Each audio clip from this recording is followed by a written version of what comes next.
सभी साहित्यकार आज हिंदी दिवस के पावन अवसर पर आप सभी लोगों को बहुत बहुत बधाई।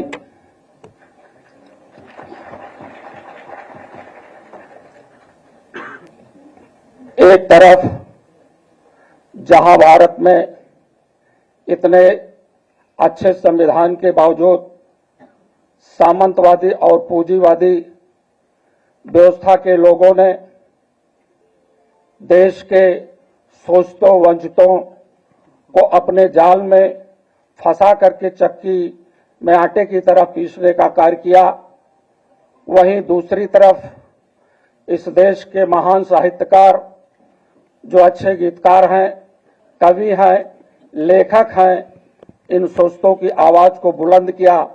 आप सभी लोगों को हिंदी के पावन अवसर पर बहुत बहुत बधाई।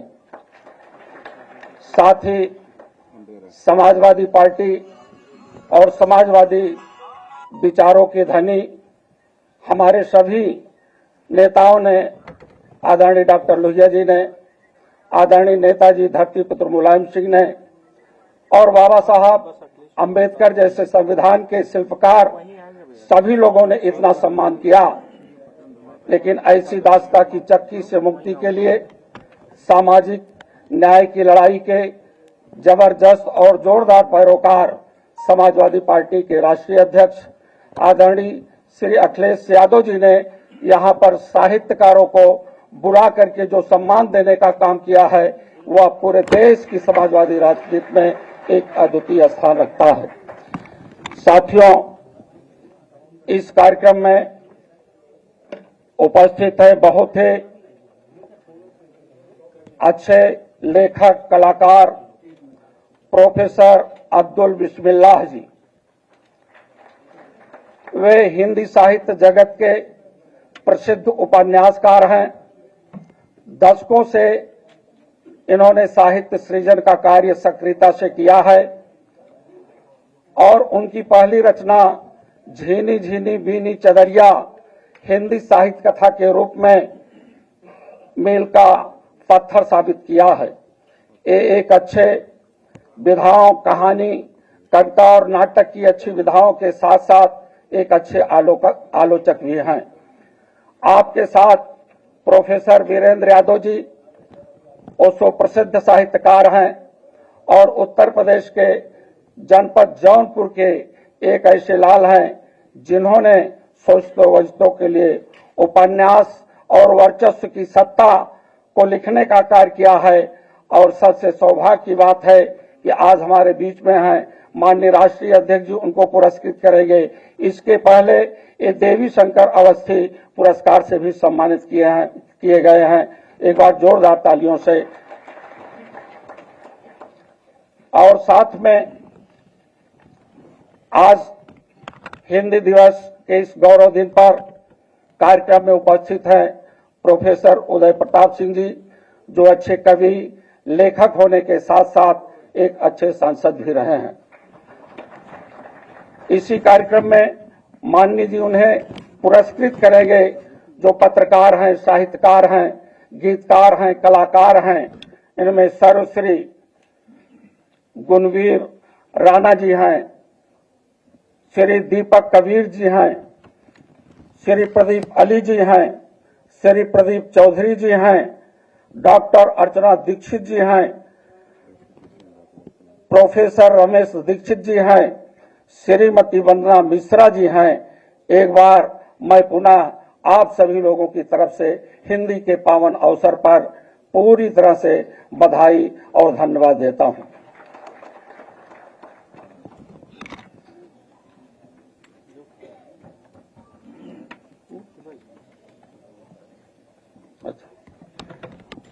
अब मैं निवेदन कर रहा हूं प्रोफेसर अब्दुल बिस्मिल्लाह जी से। हाँ,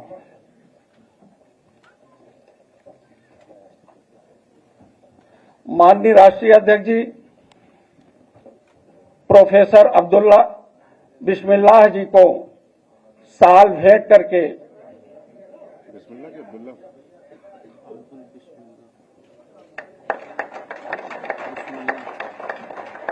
अब्दुल्ला के बिस्मिल्लाह। माननीय राष्ट्रीय अध्यक्ष जी सम्मानित करेंगे प्रोफेसर वीरेंद्र यादव जी को।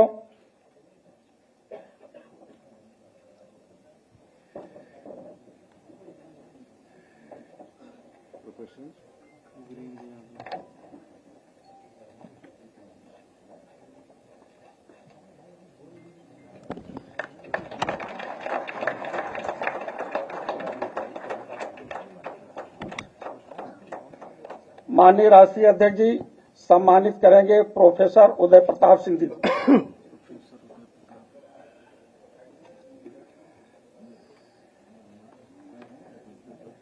किससे सम्मानित कर रहे हैं? उदय प्रताप प्रोफेसर किससे किस चीज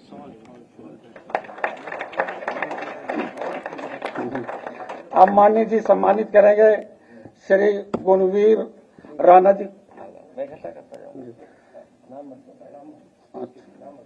अच्छा। माननीय राष्ट्रीय अध्यक्ष जी सभी मूर्धन्य साहित्यकारों को साल भेंट करके पुरस्कृत कर रहे हैं।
हाँ ठीक। प्रमोद चौधरी जी बोलो तो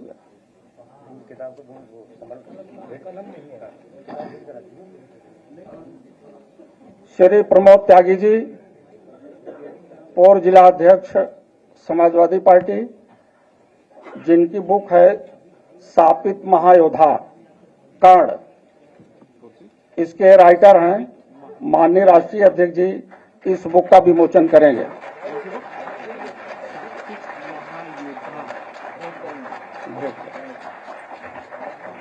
माननीय राष्ट्रीय अध्यक्ष जी को प्रमोद त्यागी जी किताब भेंट करेंगे।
मैं निवेदन कर रहा हूं प्रोफेसर वीरेंद्र यादव जी से कि हमें संक्षिप्त में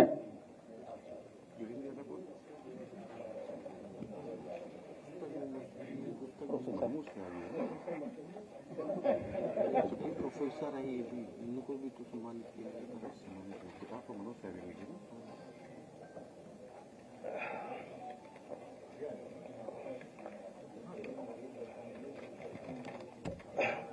समाजवादी पार्टी के राष्ट्रीय अध्यक्ष आदरणीय अखिलेश यादव जी, आदरणीय उदय प्रताप सिंह जी, साथ ही प्रोफेसर अब्दुल बिस्मिल्लाह जी, मंच पर उपस्थित राजेंद्र चौधरी जी एवं अन्य सम्मानित अतिथियों, सभागार में उपस्थित एक व्यापक बड़ा समुदाय है समाजवादी परिवार का और शहर के लेखकों, कलाकारों और बुद्धिजीवियों का मैं आप सबका स्वागत करता हूं। आज मित्रों हिंदी दिवस है, तो सर्वप्रथम हिंदी दिवस की शुभकामनाएं आप सबको। और आज समाजवादी पार्टी के इस कार्यालय में हिंदी दिवस का मनाना, मैं समझता हूं कि एक जो समाजवादी आंदोलन की एक जो परंपरा रही है, उस परंपरा का निर्वहन ही नहीं है बल्कि उसको आगे बढ़ाने का संकल्प भी है। दरअसल हिंदी का और समाजवादी आंदोलन का एक गहरा और प्रगाढ़ रिश्ता रहा है और जब जब आजाद भारत में हिंदी की याद आती है तो डॉक्टर राम मनोहर लोहिया का स्मरण हो आता है। डॉक्टर राम मनोहर लोहिया आजाद भारत में हिंदी को लेकर के एक जिसे कहा जाए कि जितने भी आजाद भारत का नेतृत्व वर्ग था उनमें सबसे अग्रणी थे। हिंदी की बात वो इसलिए करते थे कि अंग्रेजी के वर्चस्व को हटाने के लिए, यानी कि देश की आजादी मुकम्मल तब तक नहीं होगी जब तक कि भाषा का वर्चस्व और भाषा की गुलामी नहीं समाप्त होती। तो उनकी जो हिंदी की पक्षधरता थी, महज हिंदी की पक्षधरता नहीं थी, समस्त भारतीय भाषाओं की पक्षधरता थी।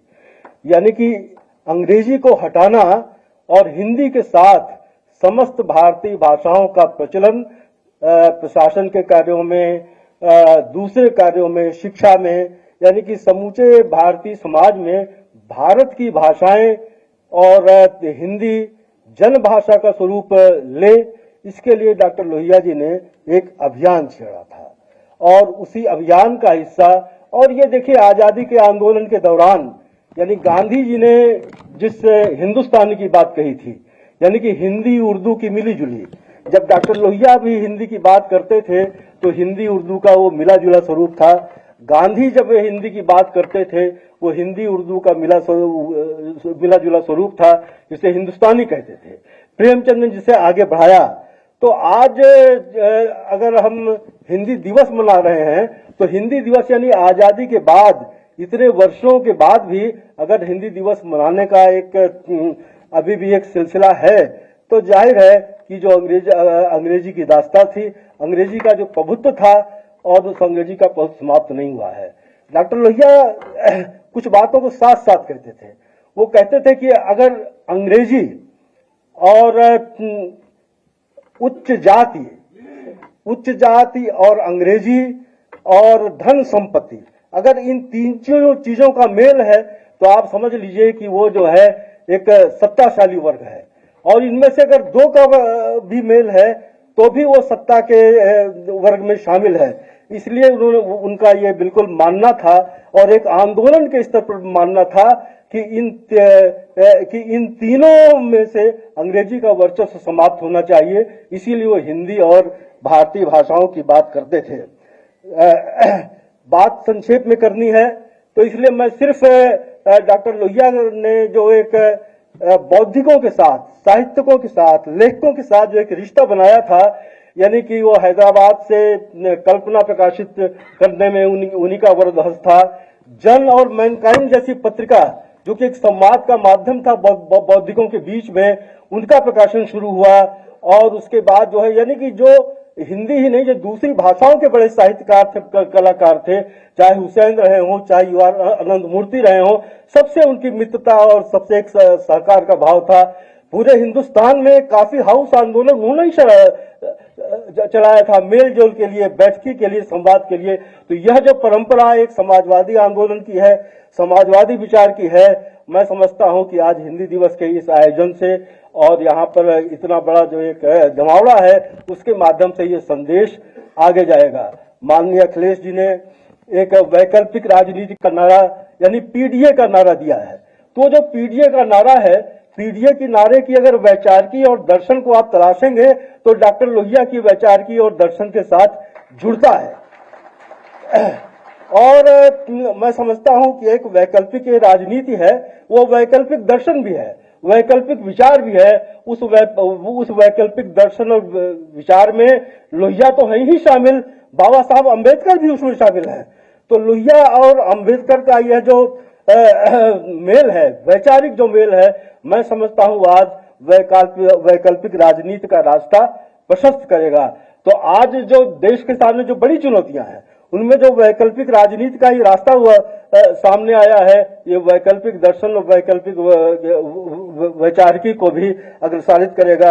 यहाँ हमारे मंच पर हमारे मित्र डॉक्टर प्रोफेसर अब्दुल बिस्मिल्लाह जी बैठे हुए हैं। मैं ये कहना जरूरी समझता हूं कि प्रोफेसर बिस्मिल्लाह, अभी नाम आया झीनी झीनी बिनी चदरिया का, इनका दूसरा उपन्यास है मुखड़ा क्या देखे, और दूसरे अन्य उपन्यास हैं।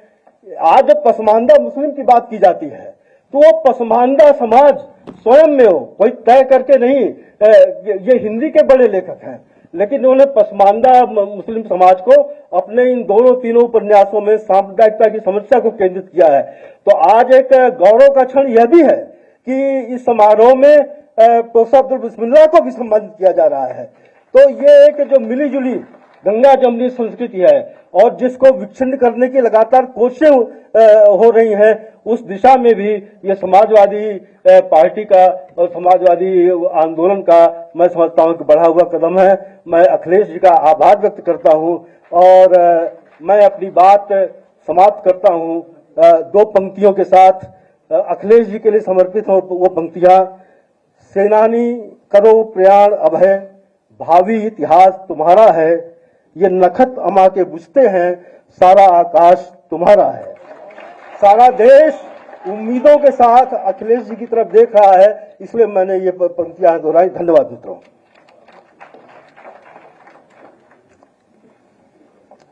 परम सम्मानीय प्रोफेसर अब्दुल बिस्मिल्लाह साहब आए और संक्षिप्त में ही गागर में सागर भरने का प्रयास होगा।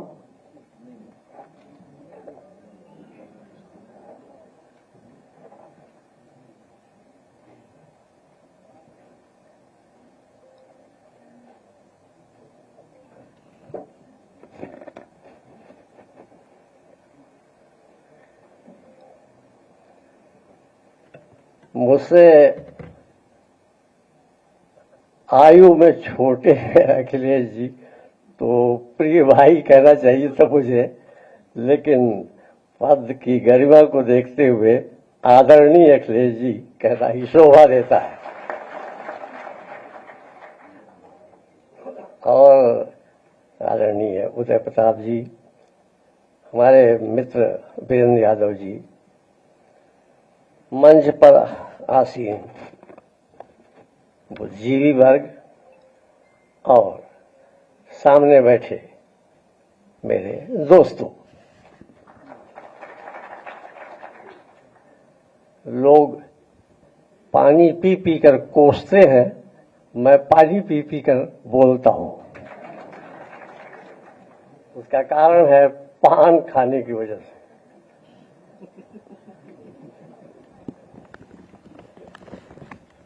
संक्षेप में ही बोलना है। प्रोफेसर लोग संक्षेप में बोल नहीं पाते। उनका कम से कम 45-50 मिनट लेक्चर देना पड़ता है क्लास में। फिर भी घड़ी उतार कर रख ले रहा हूं।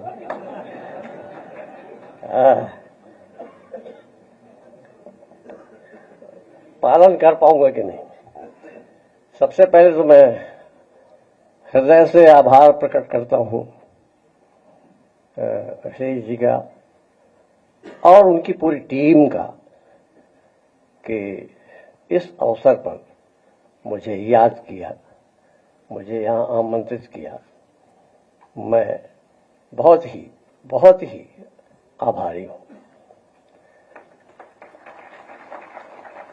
इससे पूर्व भी मुझे पुरस्कार, अवार्ड, सम्मान लखनऊ में मिल चुके हैं। कल मैं गिन रहा था तो आज आधा दर्जनवा है, 5 इससे पहले मिल चुके हैं। अभी याद दिलाया कि राही मासूम रजा के नाम पर जो है वो भी मुझे मिला बहरहाल। लेकिन वो जाहिर है कि मेरे साहित्य से संबंधित था। आज का पुरस्कार मेरे लिए विशेष इसलिए है कि यह केवल साहित्य का सम्मान नहीं है, केवल एक साहित्यकार का सम्मान नहीं है, बल्कि एक जो मुझे पत्र मिला था अखिलेश जी का, उसमें जो भाषा है उसकी देखा मैंने कि साझी विरासत और समरसता का जो समाज है, यह सम्मान उस समरसता के लिए है, उस साझी संस्कृति के लिए है। इसलिए यह विशिष्ट है।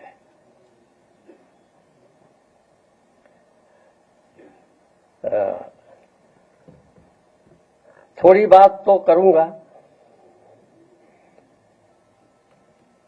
एक ऐसी बात से शुरू करता हूं जी।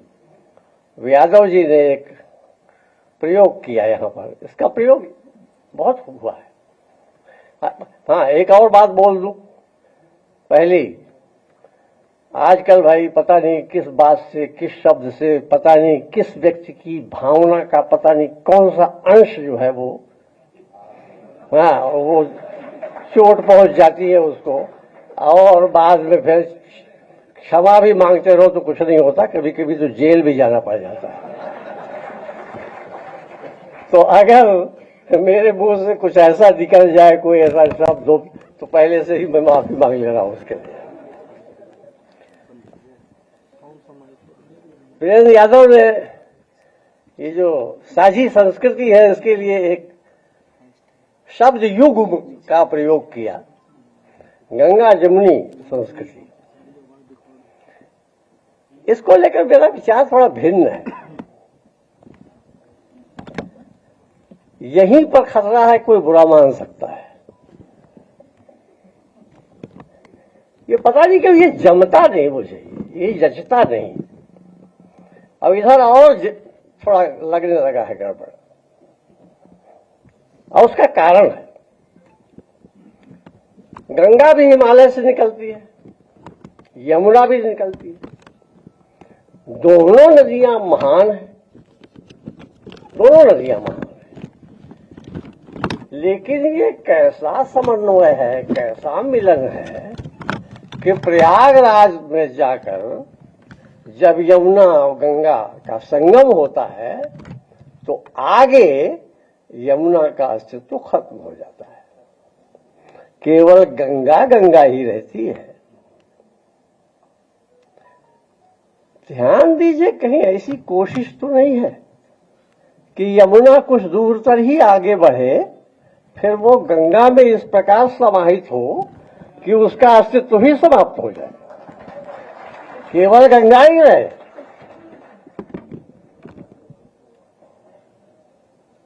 ऐसा नहीं होना चाहिए। गंगा यमुना दोनों इस देश की दो महान संस्कृतियां हैं, दोनों समन्वित हैं। मुझे यह जानकर अच्छा लगा, अभी मैं पिछले दिनों शिमला गया था कि वहां हिमाचल प्रदेश में 2 नदियों का संगम होता है। वहां भी एक का नाम है चंद्र, एक का नाम है भागा, और जहां से समन्वय होता है उसके आगे उस नदी का नाम पड़ता है चंद्रभागा। यानी वहां न चंद्र समाप्त है न यहां भागा समाप्त है, यहां यमुना। तो इसलिए ये साझी संस्कृति अधिक सार्थक लगता है मुझे। दोस्तों,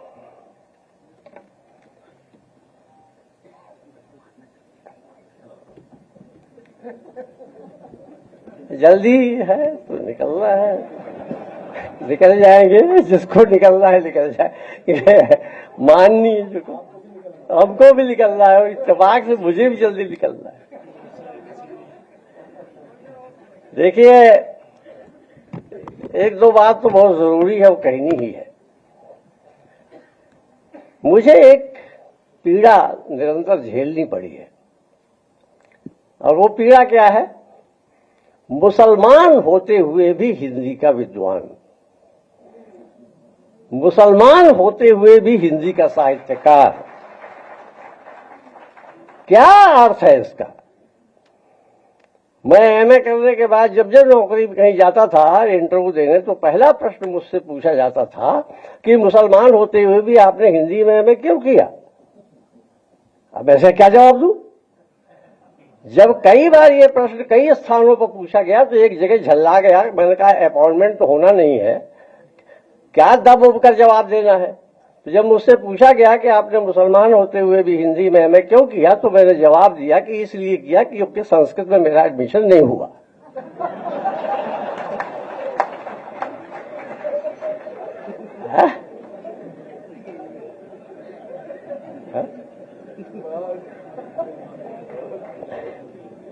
अब रहस्य इसके पीछे हम जानते हैं कि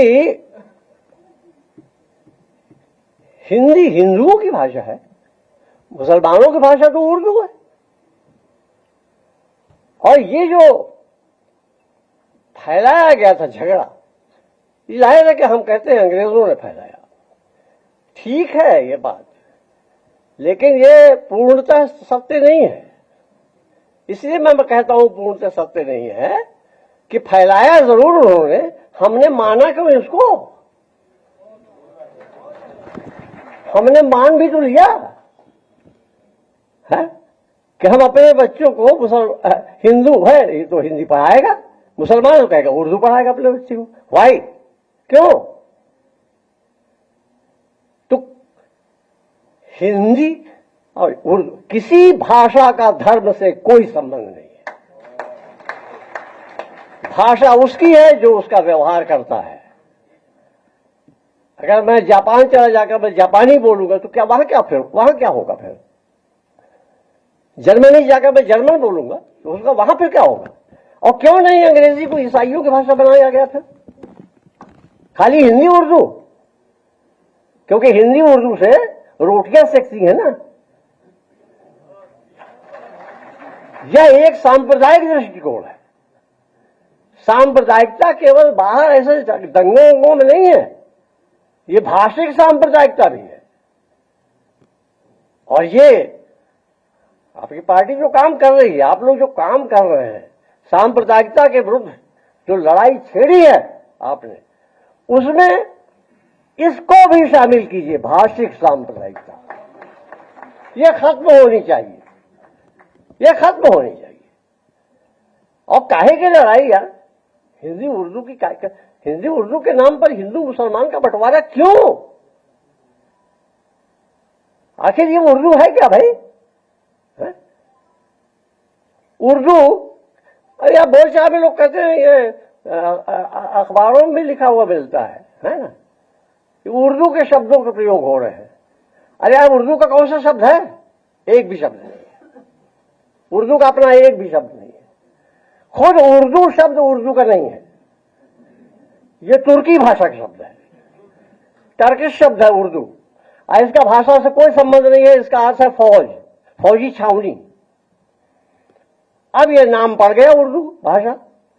उर्दू में जो शब्द हैं वो या तो अरबी के हैं या फारसी के हैं या थोड़े बहुत तुर्की के शब्द हैं।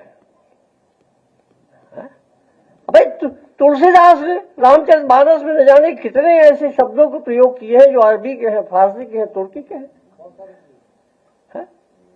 अति विस्तार चारु गच ढारी, ये गच क्या है? गच तुर्की है, तुलसीदास की पंक्ति है। अब मान लीजिए कि उर्दू के शब्दों को निकाल दिया जाए, कहते हैं साहब निकाला जाए, कौन कौन सा शब्द निकालेंगे आप? कुर्सी को निकाल देंगे? कुर्सी तो अरबी भाषा का शब्द है, क्या करेंगे? निकाल कर देखिए कुर्सी को, निकाल कर देखे कोई कुर्सी को। चपरासी फारसी है, ये इसको निकालिए, कैसे निकालेंगे आप? और तो छोड़ दीजिए, ये नजर क्या है? नजर से कितने मुहावरे बने हैं, नजर पर चढ़ना, नजर से उतरना, नजर से गिरना, नजर नीच करके चलना, नजर उठा कर देखना, नजर से नजर मिलाना, और यहां तक कि नजर से नजर लगना। अब नजर के लिए तो संस्कृत में समानार्थी शब्द है दृष्टि। अब किसी मां से पूछिए कि वो अपने बच्चे के लिए कहेगी कि मेरी बच्चे को दृष्टि लग गई है, नजर लग गई है। और अंत में अब मैं एक बार पूछा मैंने विद्यार्थियों से, लोगों से, कि एक वाक्य मैं बोलता हूं, ये किस भाषा का है? आसमान में चिड़िया उड़ रही है, ये किस भाषा का वाक्य है? ये हिंदी का वाक्य है या उर्दू का वाक्य है? जो एक सभा में पूछा मैंने, तो हिंदी के समर्थकों ने कहा हिंदी का वाक्य है, उर्दू के समर्थकों ने कहा उर्दू का वाक्य है। मैंने कहा आप दोनों गलत हैं। मैंने कहा ये दोनों भाषाओं का वाक्य बनाने के लिए इस वाक्य को ट्रांसलेट करना पड़ेगा। अगर ये इसको हिंदी का वाक्य बनाएंगे तो कहेंगे आकाश में पक्षी उड्डयनरत है, तब ये हिंदी का वाक्य बनेगा। अब अगर कहेंगे फलक में परिंदा परवाज कर रहा है, तब ये उर्दू का वाक्य बनेगा। अरे यार, इनसे क्या लेना देना है? आसमान में चिड़िया उड़ रही है, उड़ने तो। धन्यवाद। Thank you.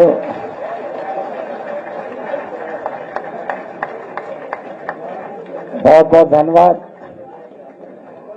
अब निवेदन कर रहा हूं परम सम्माननीय प्रोफेसर उदय प्रताप सिंह जी से।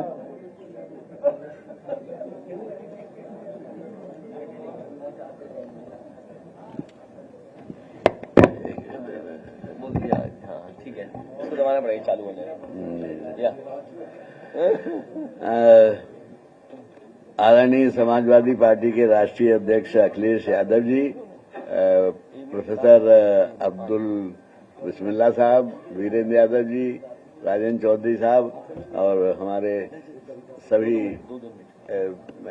पीछे जो सम्मानित आमंत्रित विद्वत जन बैठे हैं, कलाकार हैं, बड़े बड़े साहित्यकार हैं, कवि हैं, मैं उन सबका और आप सबका जो हमारे पार्टी की जान है, जो हमारे कार्यकर्ता हैं, सब बैठे हैं, इन सबको मैं आज हिंदी दिवस की सबसे पहले तो बधाई देता हूं। दूसरी बात, आज मुझे इतनी खुशी हुई कि जिसके पूरे जीवन मैंने संघर्ष किया, वो बात आज अब्दुल बिस्मिल्लाह साहब ने उसका समर्थन किया। मैं हमेशा ये कहता रहा कि उर्दू और हिंदी दो भाषाएं नहीं हैं। इनकी विडंबना क्या है कि जब किसी की समझ में उर्दू नहीं आता है ये तो कह देता है ये हिंदी है, और जिसकी हिंदी समझ में नहीं आती सो कहते हैं ये उर्दू है। भाषा बिल्कुल एक ही है, बल्कि बोलचाल की जो भाषा है हिंदुस्तानी, जैसा वीरेंद्र जी ने कहा, उसके लिए तो बहुत बहुत कहा। गांधी जी ने कहा, मौलाना आजाद ने कहा कि अगर हिंदुस्तानी बोल जाए, अगर हिंदी और उर्दू को मिला के हिंदुस्तानी बना दी जाए तो दुनिया की आज हिंदी तीसरे नंबर की भाषा है दुनिया की। पहले नंबर अंग्रेजी, फिर चीन, फिर हिंदी। और अगर उर्दू और हिंदी को एक भाषा मान के हिंदुस्तानी बना दिया जाए तो दुनिया की सबसे ज्यादा बोली और समझी जाने वाली भाषा का नाम हिंदुस्तानी। इसके लिए समाजवादी पार्टी ने प्रकारांतर से खूब काम किया है। मैं आपको सिर्फ एक घटना सुना के ज्यादा नहीं बोलूंगा, क्योंकि थोड़ी शीघ्रता है। एक घटना सुनाना चाहता हूं। 82-83 में उर्दू को यूपी की द्वितीय भाषा बनाया गया। तो उस वक्त बड़ा आंदोलन हुआ और कई लोगों ने, बड़े बड़े लोगों ने जो हिंदी के पुरस्कार से वापस कर दिए, हिंदी संस्थान ने कहा कि ये तो उर्दू को तो नहीं बनना चाहिए। मैं उस वक्त नारायण इंटर कॉलेज शुक्रवार में प्रिंसिपल था, तो मैं अपने कॉलेज जब जा रहा था तो कुछ लड़के नारा दे रहे थे और हमारे कॉलेज के भी लड़के थे। तो मैंने पूछा, मैंने क्या हो रहा है कि साहब वो उर्दू को दूसरी भाषा बना दिया गया, उसका हम विरोध कर रहे हैं। मैं किसके कहने से कर रहे हो? और विरोध क्या कर रहे थे कि जो उर्दू थोपी लड़कों पे तो खून बहेगा सड़कों पर, जो उर्दू थोपी लड़कों पे तो खून बहेगा सड़कों पे। तो हमने कि जो हमारे कॉलेज के लड़के हैं वो अंदर आ जाएं, उनसे हमें बात करनी है। वो तो सभी आ गए। तो हमने कि पहले इसकी हिंदी कर लो। ये जो तुम नारा दे रहे हो उर्दू के खिलाफ, इसमें 7 शब्द जितने हैं उसमें से 5 उर्दू के हैं और बाकी एक है कॉमन है।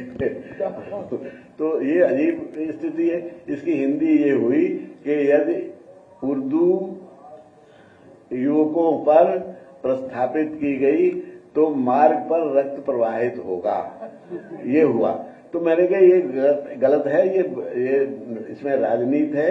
जैसा कि अभी अब्दुल्ला साहब ने कहा, ये राजनीति का सवाल है। वो जो अंग्रेजों ने राजनीति चलाई थी वो अभी चल रही है।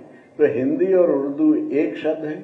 और मैं तो सिर्फ इतना कहना चाहता हूं कि अखिलेश जी ने जो पीडीए का काम किया है, जिसके पीडीए के माध्यम से समाज में ऊंच नीच है, गैर बराबरी है, जो जात के नाम पे, धर्म के नाम पर शोषण हो रहा है, अन्याय हो रहा है, उस सब को दूर करने के लिए जो संकल्प इन्होंने लिया है, वो अगर मुंशी प्रेमचंद का पूरा साहित्य पढ़ जाइए तो आपको उसमें मिलेगा कि जैसे उन्होंने वही लड़ाई लड़ रहे थे जो आज लड़ रहे हैं, ये राजनीति में लड़ रहे हैं, वो साहित्य में लड़ रहे थे।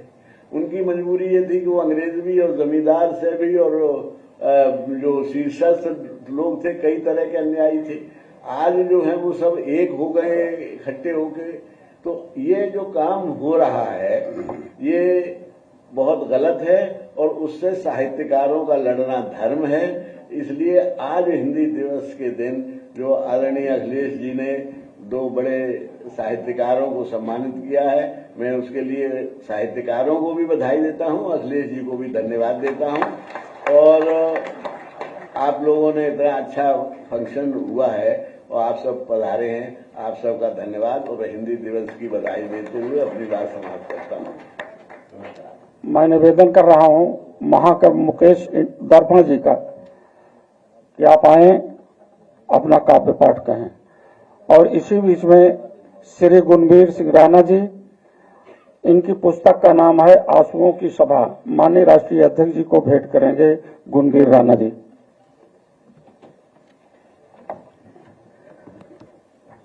सर्वप्रथम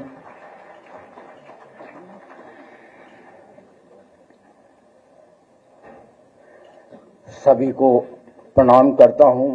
आज हिंदी दिवस है, सभी को शुभकामनाएं देता हूं। हमारे साहित्यकार जितने भी यहाँ मौजूद हैं सभी को प्रणाम करता हूं और बधाई देता हूं। आज हमारे माननीय अध्यक्ष श्री प्रमोद जी की, त्यागी जी की किताब का भी आज विमोचन है और उनकी लिखा कविता भी, उन्होंने बहुत सुंदर कविता लिखी है, वो भी मुझे पढ़नी है। मगर मैं इसी उसमें कुछ अपनी 2-3 पंक्तियां आपके चरणों में समर्पित करता हूं। मैं कह रहा हूं कि खुशियां हर एक दर पर झूमेंगी देखना तुम, खुशियां हर एक दर पर झूमेंगी देखना तुम। आंखों में अब किसी की कोई नमी न होगी, आंखों में अब किसी की कोई नमी न होगी। आएंगे सेहरा बांध के अखिलेश मेरे भाई आएंगे, सेहरा बांध के अखिलेश मेरे भाई, फिर देश को हमारे कोई कमी न होगी। पंक्तियां करता हूं और कहता हूं कि हर एक शख्स को हैरत में डालना है मुझे। ये समाजवादी पार्टी का एक छोटा सा अदना सा साहित्यकार आपके चरणों में पंक्तियां निवेदित करता हूं कि हर एक शख्स को हैरत में डालना है मुझे, जमीन खोद के सूरज निकालना है मुझे। हर एक शख्स को हैरत में डालना है मुझे, जमीन खोद के सूरज निकालना है मुझे। और जो दूर कर दिए भाई को भाई से तुमने, जो दूर कर दिए भाई को भाई से तुमने, गले मिला के मोहब्बत में ढालना है मुझे। जो दूर कर दिए भाई को भाई से तुमने, गले मिला के मोहब्बत में ढालना है मुझे। और दिलों को चीर कर और राज करने वाले सुन, तवज्जो चाहूंगा कि दिलों को चीर कर और राज करने वाले सुन, तेरी ही आंख से पानी निकालना है मुझे, तेरी ही आंख से पानी निकालना है मुझे। वो कविता का बस 2-4 मन में उनके कविता से उनकी पढ़ रहा हूं। हाँ जी जी, हाँ बस मैं चल रहा हूं। ये कविता हमारे प्रमोद जी की है कि उन्होंने लिखी है, मैं बहुत जल्दी पढ़ रहा हूं। जी जी। गूंज रहा है चारों दिशा में, गूंज रहा है चारों दिशा में नारा एक विशेष, गूंज रहा है चारों दिशा में नारा एक विशेष। सारा देश पुकार रहा है आ जाओ अखिलेश, ये सारा देश पुकार रहा है आ जाओ अखिलेश। भूख प्यास से मरा है जीवन, भूख प्यास से मरा है जीवन, सांस बची अब शेष। ये सारा देश पुकार रहा है आ जाओ अखिलेश, सारा देश पुकार रहा है आ जाओ अखिलेश। और 4 पंक्तियां के कर न पाया काम जो कोई, कर न पाया काम जो कोई तुमने करके दिखाया। इस यूपी को स्वर्ग से सुंदर तुमने ही तो बनाया, इस यूपी को स्वर्ग से सुंदर तुमने ही तो बनाया। आज शिकारी जाल बिछाकर, आज शिकारी जाल बिछाकर बैठा बदल के भेद। सारा देश पुकार रहा है आ जाओ अखिलेश। बहुत बहुत धन्यवाद। बहुत सुंदर कविता श्री गुणवीर राणा जी। बहुत कम समय, ओनली 2 शेर बस।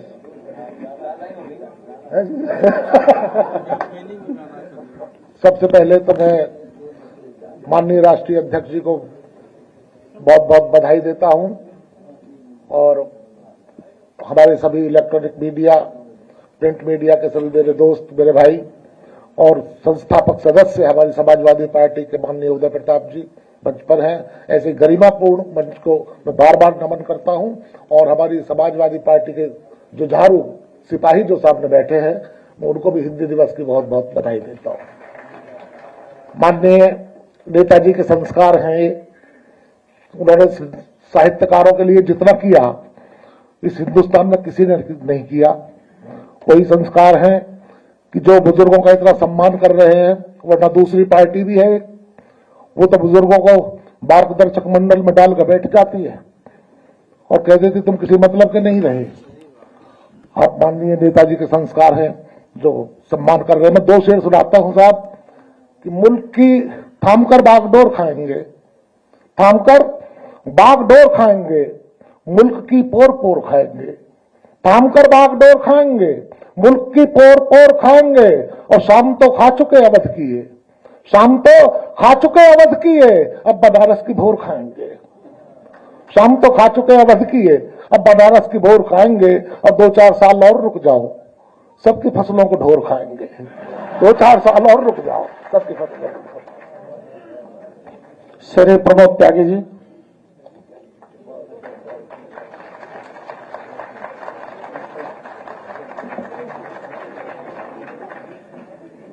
मंच पर उपस्थित हमारे आपके देश के करोड़ों गरीबों मजलूमों के नेता आदरणीय अखिलेश यादव जी, हमारे हिंदी के देश के मूर्धन्य साहित्यकार आदरणीय उदय प्रताप सिंह जी, प्रोफेसर अब्दुल्ला जी, यादव जी, राज चौधरी जी, हमारे प्रदेश अध्यक्ष जी और पत्रकार बंधुओं, प्रथम मैं आप सबको हिंदी दिवस की शुभकामनाएं देता हूं। मैंने जो शिक्षा ली उसके आधार पर साहित्य में मैंने कुछ प्रयत्न किए हैं। जो हमारा इतिहास है, महाभारत से मैंने पुस्तक ली है। महाभारत का जो विशिष्ट चरित्र है कर्ण, जिसने सब कुछ क्षमता होते हुए भी मित्रता के बंधन को निभा करके अपने आप को न्यौछावर कर दिया, अपने भाइयों के खिलाफ लड़ा। मैं 2 शब्द इसी किताब में से पढ़ के ज्यादा समय नहीं लूंगा, माननीय अध्यक्ष जी का कार्यक्रम आगे भी है। वे विश्व का संस्कारवान प्राणी, अनेक अपमानों को सहन करता हुआ अपना स्थान निर्माण करने वाला, अपनी मित्रता पर अपने समस्त परिवार को बलि चढ़ाने वाला वे चिरऋणी, विश्व के किसी भी दानवीर को अपने सामने न टिकने देने वाला, धनुर्वेद का अदन्य निष्णात योद्धा, परम मातृभक्त, आदर्श पति, वात्सल्य का धनी पिता, राम सागरज, सबसे अधिक कर्तव्य परायणता का वह भीष्म इस पृथ्वी को सदैव गौरवान्वित करता रहेगा। उसकी कर्तव्य परायणता, त्याग, दानवीरता, संस्कार और वीरता को आर्यवत कभी विस्मृत नहीं कर पाएगा। हमें अपने इतिहास से ऐसे चरित्र जो आज सबसे ज्यादा आवश्यक हैं, जिस तरह का माहौल देश में बन रहा है और जिसके लिए इस हिंदुस्तानी तहजीब को जिंदा रखने के लिए हमारे नेता आदरणीय अखिलेश यादव जी लड़ाई लड़ रहे हैं और करोड़ों देश के युवा, नौजवान, बुजुर्ग, किसान, मजदूर इस लड़ाई में उनके पीछे खड़े हैं। आने वाला देश अखिलेश जी को पुकार रहा है और मैं बता रहा हूं, मेरे शब्द याद रखना, अब भारत में समाजवादियों का राज होगा, जनतंत्र को, संविधान को मानने वालों का राज होगा। डॉक्टर लोहिया, बाबा साहब अम्बेडकर, आदरणीय मुलायम सिंह जी के न्यायियों का राज होगा। बहुत धन्यवाद। जय हिंद। माननीय राष्ट्रीय अध्यक्ष जी।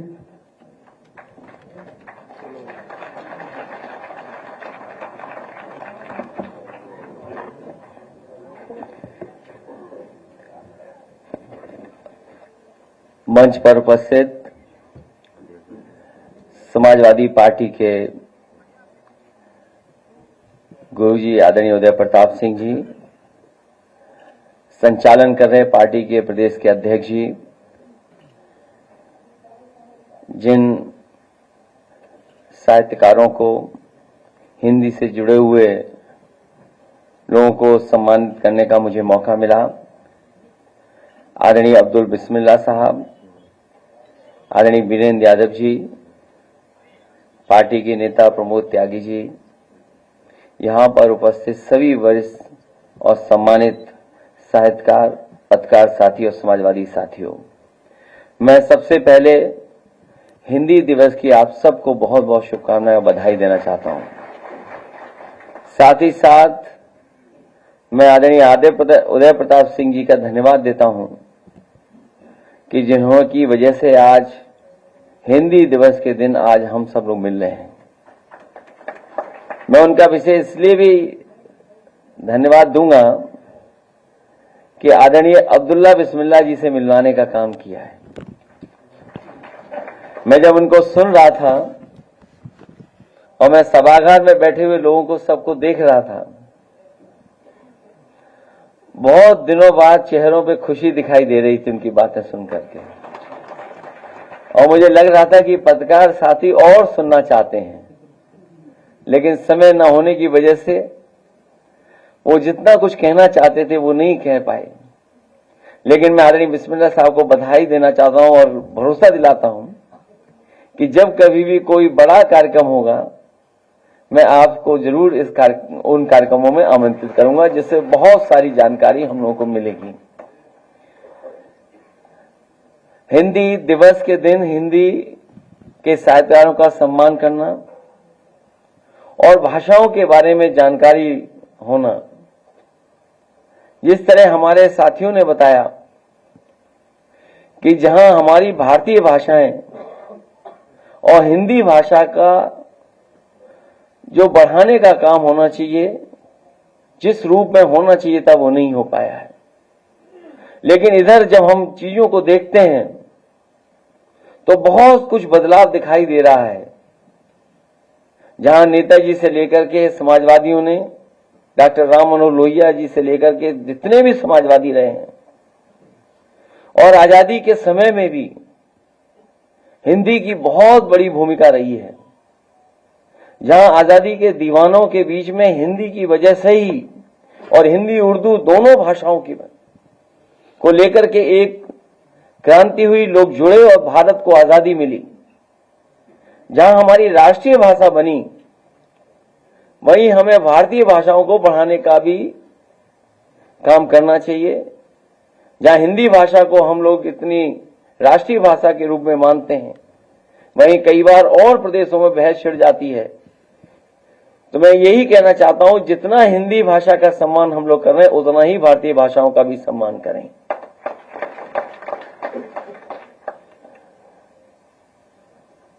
मैं इस मौके पर मैं अपने तमाम समाजवादी साथियों का भी धन्यवाद दूंगा, और खासकर प्रमोद त्यागी जी का, कि जिन्होंने कर्ण महाभारत के सबसे मुख्य वीर, या कहें ऐसा, जो दुर्योधन के साथ था। दुर्योधन को भी ये पता था कि अगर कर्ण रहेगा हमारे साथ तो महाभारत जीती जा सकती है, और कर्ण अगर हमारे साथ नहीं है तो महाभारत में हम दूसरे पक्ष का मुकाबला नहीं कर पाएंगे। और कई बार ये मौका मिला है और इसमें सीखने को मिला है कि एक मित्र क्या होता है। एक ऐसा मित्र जिसे ये पता था कि मैं युद्ध हारूंगा और मेरी जान जाएगी, लेकिन उसके बावजूद भी उसने मित्रता नहीं छोड़ी, ऐसा पात्र कर्ण है। मैं गुणवीर राणा जी का भी धन्यवाद देता हूं, जिन्होंने आज अपनी किताब आंसुओं की सभा को भेंट किया है। इसके साथ साथ जितने भी साहित्यकार हैं, मैं उनका भी स्वागत करता हूं और भरोसा दिलाता हूं, जिस तरीके से राम मनोहर लोहिया जी, नेताजी और समाजवादियों ने जो हिंदी के बढ़ाने के लिए, संवर्धन के लिए, संरक्षण के लिए जो काम किया है, उस काम को आगे बढ़ाएंगे। मुझे याद है आदरणीय उदय प्रताप सिंह जी जब हिंदी संस्थान के अध्यक्ष उपाध्यक्ष थे, उन्होंने हिंदी के लिए बहुत महत्वपूर्ण काम किया। जितने भी साहित्यकार थे, कवि थे, उन्हें ढूंढ ढूंढ करके सम्मान करने का काम उस समय हुआ था। यश भारती से भी सम्मानित करने का काम हम लोग किया था। हिंदी बढ़े, हिंदी के साथ साथ हमारी भारतीय भाषाएं बढ़े, हमारी उर्दू बढ़े, यही संकल्प लेकर के हिंदी दिवस की मैं आप सबको बहुत बहुत बधाई और बहुत बहुत शुभकामनाएं देना चाहता हूं।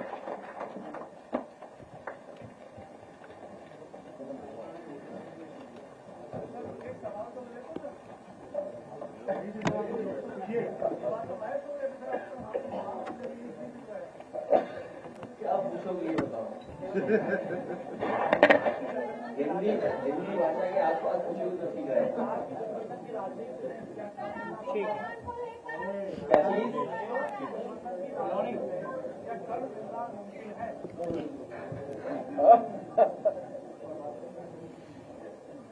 ये बहुत महत्वपूर्ण सवाल किया आपने, क्योंकि कर्ण और दानवीर कर्ण, दानवीर कर्ण और त्याग का इतना बड़ा उदाहरण कहीं नहीं मिलता, जो महाभारत में हम कर्ण के माध्यम से सीखते हैं, देखते हैं और सुनते हैं।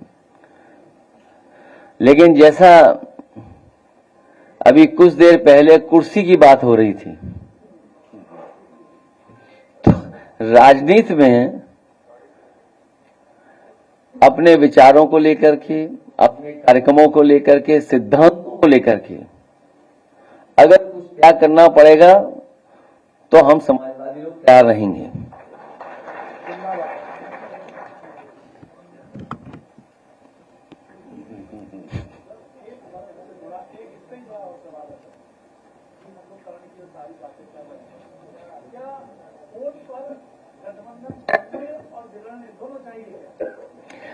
देखिए, करंट पे जब हम लोग पढ़ते हैं, मुझे याद है हमारे जितने भी साहित्यकार हैं सब जानते हैं, और बहुत सारे साथियों ने, दिनकर जी ने जो लिखा है कर्ण के बारे में रश्मि रति में, शायद उससे अच्छा कर्ण के बारे में नहीं लिखा गया होगा। और वो पक्ष जब वो शूद्र वाली बातें शुरू हुई, वो शायद इतना स्पष्ट तरीके से और जिस भाव के साथ लिखा गया, शायद कोई बड़ा उसके अलावा लेख नहीं आया है। जो गठबंधन था वो ऐसा गठबंधन था जो बाबा साहब भीमराव अम्बेडकर जी, डॉक्टर राम मनोहर लोहिया जी करना चाहते थे अपने जीवन काल में, वो नहीं कर पाए। इसीलिए आपको याद होगा उस समय मैं कहता था कि सपा बसपा का गठबंधन ये देश की राजनीति को बदलेगा, लेकिन कुछ परिस्थितियां ऐसी रहीं जिसकी वजह से वो गठबंधन नहीं चल पाया। और बात बहुत छोटी आई है, किसने किसका फोन नहीं उठाया, किसने किसको फोन किया, आप सोचिए। और उस समय का आपके पास रिकॉर्ड भी होगा। मेरे मंच में, मेरे बगल में बहुत ही पुराने बहुजन समाज पार्टी के नेता बैठे थे, और जिस समय मुझे सूचना मिली कि सपा बसपा का गठबंधन तोड़ दिया गया है या सपा बसपा का गठबंधन आगे नहीं रहेगा, तो सबसे पहले मैंने उन्हीं से पूछा। मुझे अभी भी याद है, मेरी बाईं तरफ बैठे थे वो। मैंने कहा अब क्या करें और क्या करना चाहिए हम लोगों को। उन्होंने कहा कि हमें भी ऐसी धोखा मिला था, आपको भी धोखा मिल गया।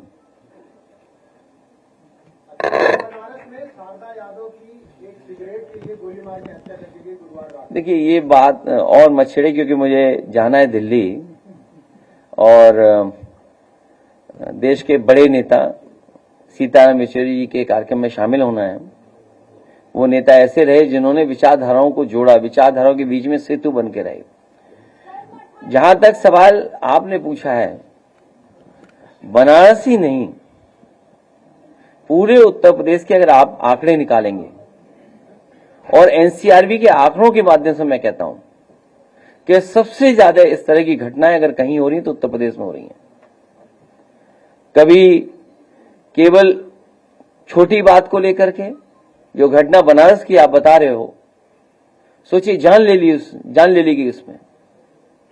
ऐसी बहुत सारी घटनाएं उत्तर प्रदेश में देखने को मिलती हैं आए दिन, और इसलिए मिल रही हैं क्योंकि जितना पुलिस विभाग है वो पूरा का पूरा पुलिस विभाग साजिश और षड्यंत्र करने में लगा हुआ है।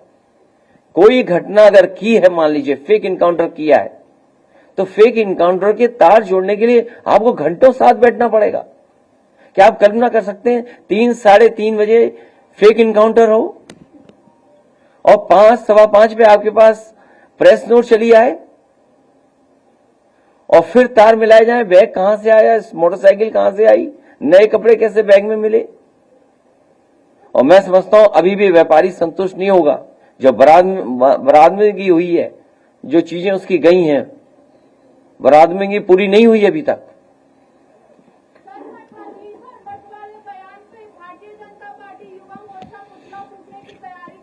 वो तो बहुत अच्छा कर रहे, उन्हें तब भी करना चाहिए था जब किसी नेता ने ये कहा था ये इनको मारो जूते 4।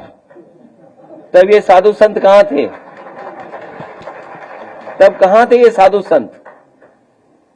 इसमें किसी को बुरा नहीं मानना चाहिए। और आजकल तो गूगल का जमाना है, आप मठाधीश का जो एक्सप्लेनेशन देख लो उसमें गूगल में ही। क्या गूगल के खिलाफ भी वो लोग जाएंगे कहीं और? क्या गूगल का भी धरना प्रदर्शन करके पुतला फूकेंगे आप लोग? मंगेश का परिवार आपसे कल मिला था, तो क्या उसकी आगे की कानूनी लड़ाई और या राजनीतिक स्तर पर लड़ाई आप आगे उसको कंटिन्यू करेंगे? कल पूरा परिवार मिला था, और जो सरकार कह रही है कि इनकाउंटर हुआ है, परिवार के सदस्य बता रहे हैं कि रात को उठाया था उसको और 2 दिन बाद उसका इनकाउंटर हुआ है। तो कम से कम परिवार से वो सच्चाई जानने के लिए परिवार से मैं मिला था। अखिलेश जी, आपने कहा रिकवरी नहीं हुई, डीजीपी दावा कर रहे हैं कि पूरी रिकवरी हो गई है, जो सोना बरामद किया है पुलिस के डर से सब कह देंगे हाँ पूरी बरामदगी हो चुकी है। बीजेपी ये बात आरोप लगा रही है कि आप पीडीए की बात करते हैं लेकिन खाली एक जाति को लेकर चल रहे हैं।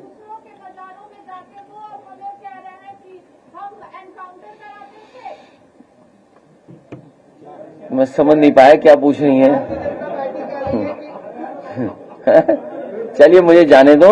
मैं आदरणीय भारतीय जनता पार्टी कह रही है कि आप बात पीडीए की करते हैं लेकिन एक जाति की सिर्फ बात कर रहे हैं। पिछड़ों के या मुसलमानों के जो इनकाउंटर हुए उसको कोई सवाल। जितने भी इनकाउंटर हुए हैं समय समय पर समाजवादी पार्टी ने आवाज उठाई है। प्रधानमंत्री कह रहे हैं विश्व गुरु बना रहे हैं, लेकिन जिस तरह से पुतिन को सफाई दी गई है यूक्रेन दौरे की, पहली बार ऐसा हुआ है कि प्रधानमंत्री की सफाई किसी दूसरे देश को दी जा रही है दौरे की। उस पर विदेश वाले में मत पूछो आप। पार्टी के संगठन के लोग बुलाएंगे तो जाएंगे, क्योंकि 370 के बाद पहली बार चुनाव जम्मू कश्मीर हो रहा है, इसलिए समाजवादी पार्टी लड़ रही है। और समाजवादी पार्टी इसलिए भी लड़ रही है क्योंकि अगर आप मानक देखेंगे राष्ट्रीय पार्टी बनाने के लिए छोटे स्टेट में जल्दी बन सकते हैं।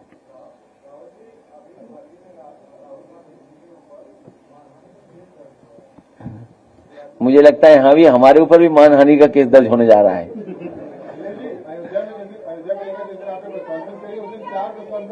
हाँ?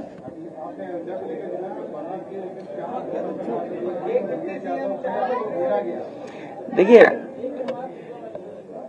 ये हमारे पत्रकार साथी बहुत महत्वपूर्ण सवाल पूछ रहे हैं और उन्होंने ये कहा, मैंने अपनी प्रेस कॉन्फ्रेंस में भी यही कहा था कि अयोध्या जैसी पावन धरती पर अगर इस तरह का जमीनों को लेकर के भ्रष्टाचार हो रहा है तो आप कल्पना करो और जिलों में क्या हो रहा होगा।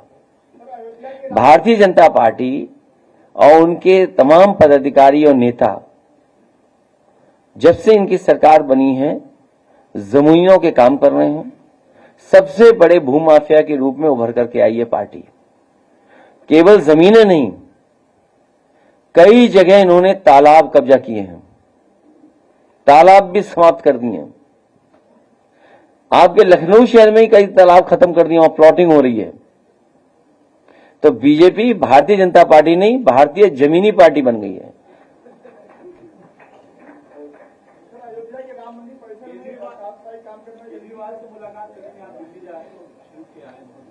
वो हमारे इंडिया गठबंधन के सहयोगी नेता हैं। आज संभव नहीं, फिर कभी मुलाकात होगी। मैं एक बार फिर आदरणीय अब्दुल्ला जी का और वीरेन जी का आने के लिए बहुत बहुत धन्यवाद और बहुत बहुत बधाई।